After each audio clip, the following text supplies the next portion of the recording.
Let's talk about diastasis recti in pregnancy.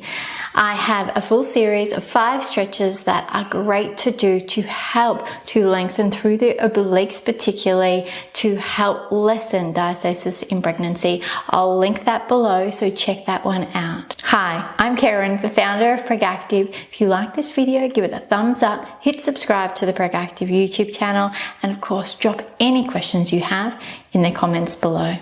When it comes to diastasis recti in pregnancy, most women have some degree of diastasis recti they carry to full term.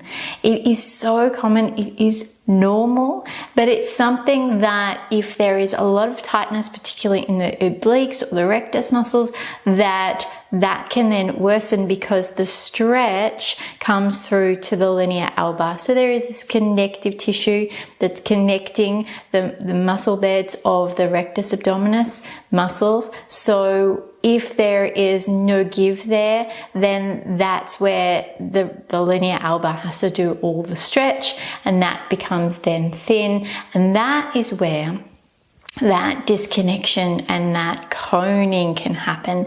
If you have noticed, if you lean back or you're getting up from a lying down position or low on the couch and you're getting up, if you've noticed any coning where literally your midline goes up like a little mountain top or a Toblerone almost, then that is what we call the coning, and that is the separation. It's basically, without freaking you out, your inside's coming out because of that weakness of the linea alba as it's getting stretched.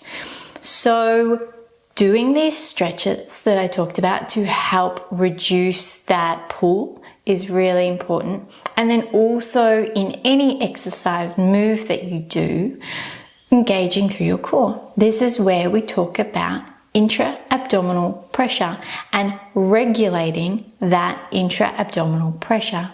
So if you go to lift something up, if you don't regulate that pressure, that buildup of pressure, then it will go out in the weakest point. Could be down onto your pelvic floor, out into your abdominal separation or onto that linea alba, or out onto your back. And so that's where we work in PregActive with all our workouts to engage correctly through the core to help protect that linea alba, to protect and work the whole body as a whole, working with that core unit. So I would love to answer any questions that you have on this because it's a high topic. And of course, when we then go through into postpartum, I have my full core rehab program that is designed to help recover and repair through any abdominal separation, pelvic floor dysfunction, anything that can happen in this whole pregnancy, birth, postpartum period. Know that I am here to help you every step of the way through your pregnancy, through your birth, and through your postpartum recovery. For more videos just like this, head over to pregactive.com.